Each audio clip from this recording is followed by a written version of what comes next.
Mis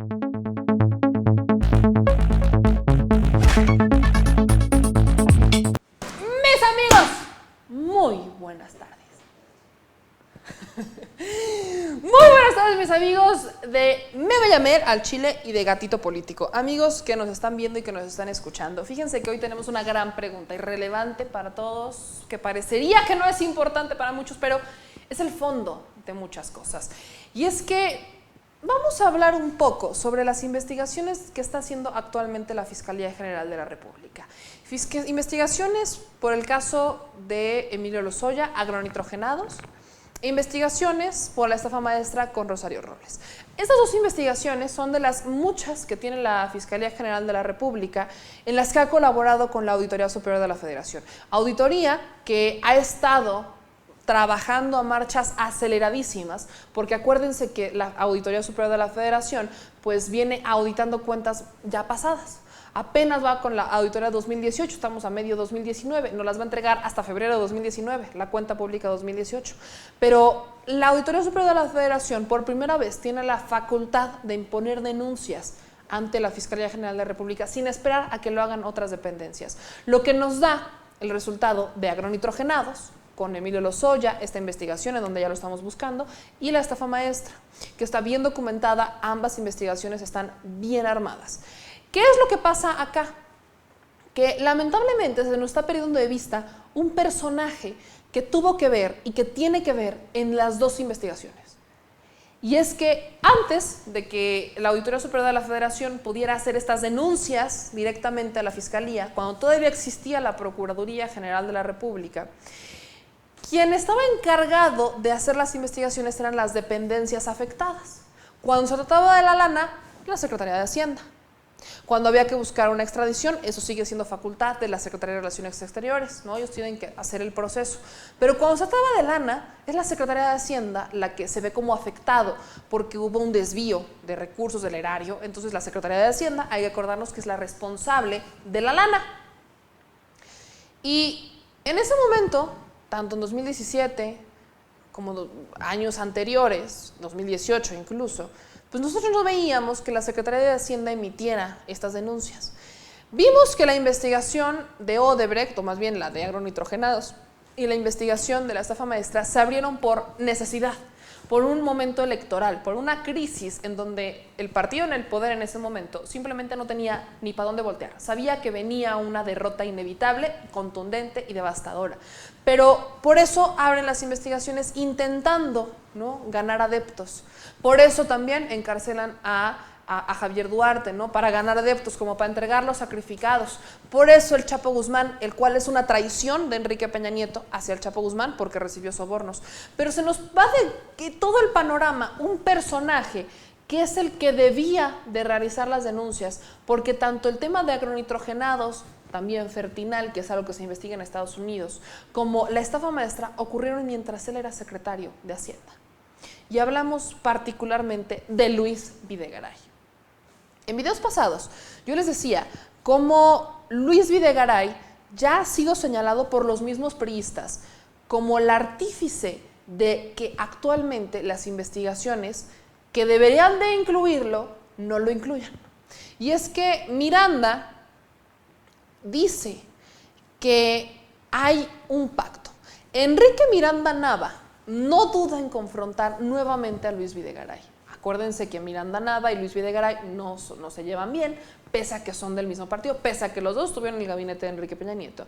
Y actualmente, aunque no son cuestiones electorales las que los tienen en la mira, el tema es que, según Enrique Miranda Nava, Luis Videgaray se sentó con Alejandro Hertz Manero para pactar prácticamente su inmunidad.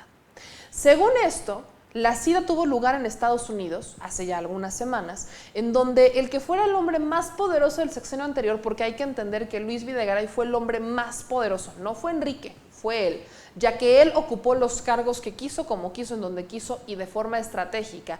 Prácticamente nosotros podríamos asegurar que Luis Videgaray fue el presidente, ni siquiera Enrique. Pero actualmente Luis Videgaray, que está desaparecido, goza de cierta inmunidad. Y es que tuvo esta reunión, según Miranda, con Alejandro Hertz Manero en Estados Unidos. Y ahí es en donde pacta esta inmunidad. Según Miranda, Emilio Lozoya tuvo sus conflictos con Videgaray desde el inicio del sexenio de Enrique Peña Nieto, en pleno proceso de transición, y luego la relación termina de estallar cuando Lozoya va a Pemex, porque acuérdense que Emilio no podía tolerar que Videgaray tuviera el control sobre la paraestatal. Entonces había un conflicto de intereses, ya que Luis Videgaray quería controlar Pemex, pero el que estaba en mando, el que tenía el poder de Pemex, era Emilio Lozoya. Hay que acordarnos que estas rencillas todavía van desde más atrás, desde que estaban en campaña, desde que era Luis Videgaray el coordinador de campaña de Enrique Peña Nieto, y el que se encargaba de las relaciones internacionales, empresariales y todo esto era Emilio Lozoya. Entonces de ahí viene esta relación, y Emilio no sabía que iba a parar en Pemex. Termina en Pemex y al secretario de Hacienda, Luis Videgaray, no le hace mucha gracia el que sea Emilio Lozoya el que se vaya a encargar. Y cuando ve que Luis Videgaray es el que empieza a mover todo el teje y maneje en Pemex y que se pasa su autoridad por el arco del triunfo, empiezan las rencillas entre ambos.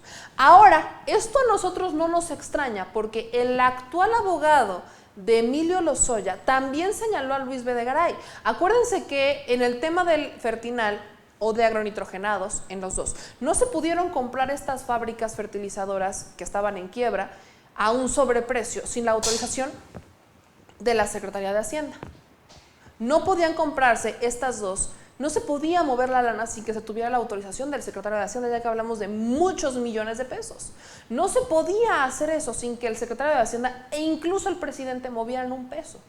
Pero actualmente parece que hay un manto protector sobre Luis Videgaray, porque pese a que el abogado de Emilio Lozoya ya intentó citarlo a declarar para que llegara a decir más o menos qué tuvo que ver, qué sabía y qué no sabía, no en calidad de acusado, sino como testigo, Luis Videgaray se esconde, se echa para atrás. Y echan para atrás la solicitud del abogado para citarlo tanto a él como a Enrique Peña Nieto y a otros funcionarios para que atestiguen en el tema de agronitrogenados y posteriormente Fertinal, que es una investigación que se trae a Estados Unidos. Pero en el tema de Rosario Robles también hay ciertos problemas, porque hay que acordarnos que el que destinaba la cantidad de recursos y el que debía de conocer cómo operó todo este esquema también fue el secretario de Hacienda, porque no se nos puede pasar de vista que el tema de la estafa maestra es una triangulación de dinero en donde se abusó de las reglas de operación de los proyectos federales.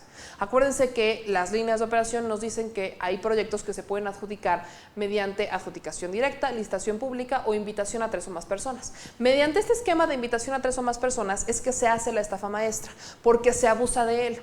Se utilizan a las universidades, que son las encargadas de hacer las investigaciones, a ellas son las que se contrata, para que esas universidades hagan una subcontratación para que otras personas hagan la chamba que ellos deben de hacer.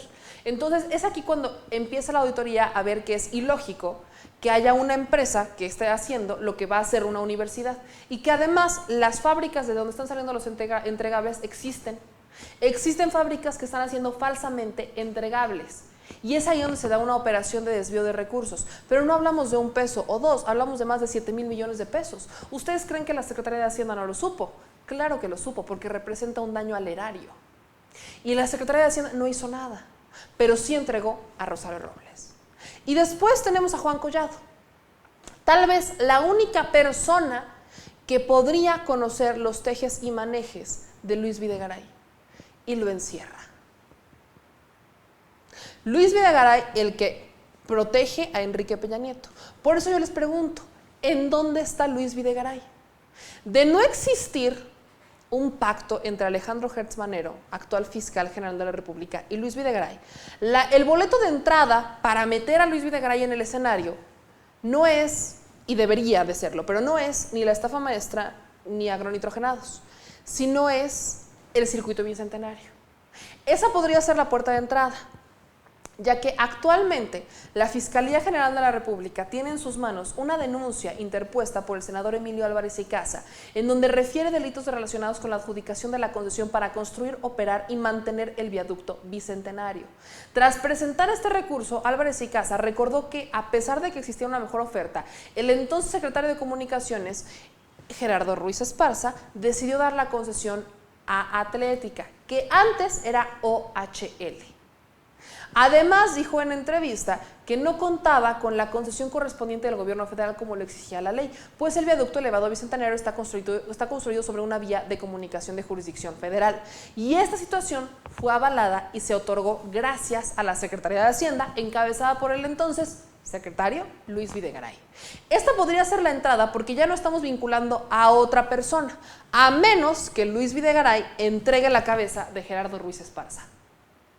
Ojo con esto, Luis Videgaray pudo haber hecho un pacto, según Enrique Miranda Nava, con Alejandro Hertz Manero, y se los estoy repitiendo, porque en todas las denuncias que tenemos actualmente, que involucran a exfuncionarios del gabinete de Enrique Peña Nieto, en todas eventualmente se habla de la participación del secretario de Hacienda, pero no se menciona al secretario de Hacienda, no hay una investigación en contra del secretario de Hacienda o no tenemos conocimiento de ella. Queremos muchos de nosotros pensar que es la última carga que tiene la Fiscalía General de la República, porque de caer Luis Videgaray, cae Enrique Peña Nieto. Y este es un juego de ajedrez bien interesante. Es un juego de ajedrez en donde las piezas se tienen que mover de forma muy correcta, muy prudente. Todas estas piezas se tienen que mover de una forma bien estratégica para llegar a la reina y destruirla, para entonces hacer justicia. Pero operamos bajo un esquema en donde todo es posible. Y lo que nosotros tenemos en este momento, el panorama que estamos viendo en este momento, es un panorama muy gris, en donde necesitamos a un secretario de Hacienda que nos explique por qué permitió este movimiento de recursos tan impresionante. Y vaya, no hablemos de la cantidad de lana que se destinó a otras dependencias, porque el esquema que se utilizó en la estafa maestra para Sedesor y Sedatu también se replicó en otras dependencias, en la Secretaría de Salud, en la Secretaría de Educación Pública. Todas las involucradas eventualmente hicieron lo mismo con los esquemas de subcontratación. Entonces, lana para escapar se tenían. Hoy también podemos considerar a Luis Videgaray como un prófugo de la justicia, porque él encabezó la Secretaría de Hacienda cuando se dieron las compras que dañaron al erario público de los mexicanos, cuando se dieron estas compras que al final destruyeron nuestras finanzas públicas, cuando se dio este desvío de recursos, y no estamos buscando a Luis Videgaray. ¿Qué está pasando? Es una pregunta que le hacemos a la Fiscalía General de la República, a Alejandro Hertz Manero. ¿De verdad existe, como lo dice Enrique Nava, un pacto de inmunidad, un manto protector para Luis Videgaray? ¿Será Luis Videgaray el que está entregando todas las pruebas para que no se le caigan los casos a la Fiscalía General de la República a cambio de protegerse? ¿O no? Porque, ojo, a Luis Videgaray también se le puede agarrar por otro tema. Y ahí es donde involucramos a Javier Duarte. Acuérdense que Javier Duarte y muchos otros políticos priistas han dicho que Luis Videgaray pedía vía telefónica y pedía de forma verbal, directamente, a los gobernadores emanados del PRI, moches, mientras era coordinador de campaña de Enrique Peña Nieto.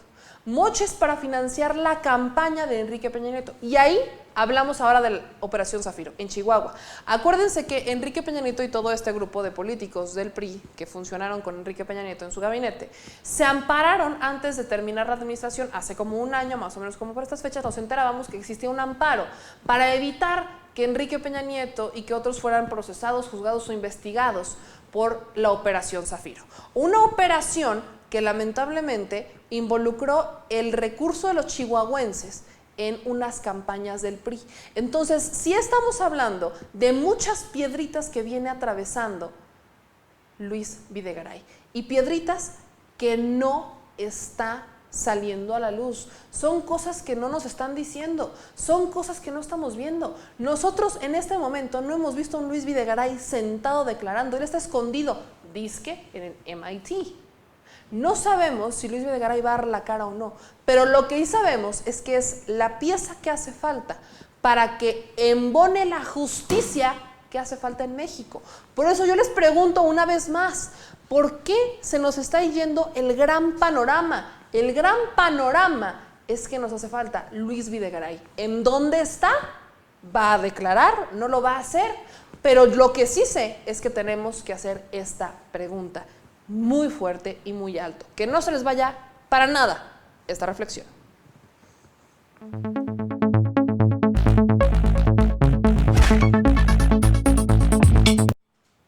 Mis amigos de Meme Yamel, al chile y del gato político. Suscríbanse a este canal, estamos en YouTube como Meme Yamel y nos vemos también en Facebook por el gato político y por Meme Yamel en mis redes sociales. Suscríbanse, activen las notificaciones, denle like, compartan este video y hay que desfifirizar a la nación, así que ya saben, compartan este video con el fifirista al que menos confianza le tengan porque bueno, hay que desfifirizarlos. Síganme en todas mis redes sociales, les mando un beso, adiós.